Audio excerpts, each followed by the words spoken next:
সম্মানিত ভিউয়ার্স, আসসালামু আলাইকুম ওয়া রাহমাতুল্লাহি ওয়া বারাকাতুহু। আশা করি সবাই আল্লাহর অশেষ রহমতে ভালো আছেন, সুস্থ আছেন। এই চ্যানেলে আরেকটি নতুন গুরুত্বপূর্ণ ভিডিওতে আপনাদের সবাইকে স্বাগতম।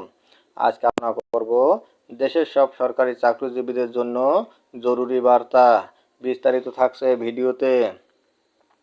এই ভিডিওটি দেখার আগে যারা এই চ্যানেলে একদম নতুন, তারা অবশ্যই চ্যানেলটি সাবস্ক্রাইব করে পাশে থাকা বেল আইকনটি প্রেস করে দিন।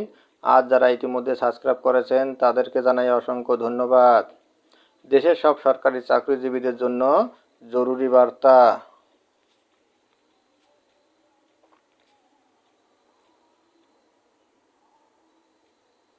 দেশের সব সরকারি কর্মচারীদের সম্পদের হিসাব জমা দেওয়ার সময়সীমা আগামী 15 ফেব্রুয়ারি পর্যন্ত বাড়ানো হয়েছে। বৃহস্পতিবার 26শে ডিসেম্বর জনপ্রশাসন মন্ত্রণালয় থেকে এক সংবাদ বিজ্ঞপ্তিতে এ কথা জানানো হয়েছে।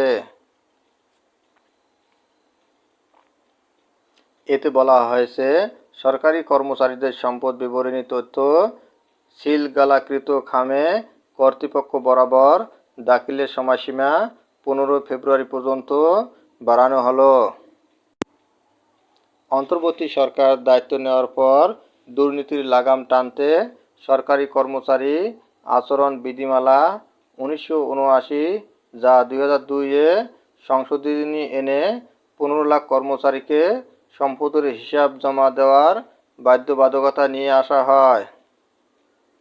আগামী 30শে নভেম্বর পর্যন্ত সম্পদ হিসাব বিবরণী জমা দেওয়ার সময় ছিল, পরে 31শে ডিসেম্বর পর্যন্ত বাড়ানো হয়।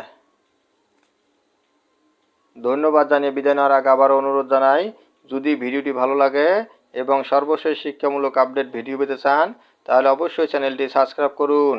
ধন্যবাদ সবাইকে।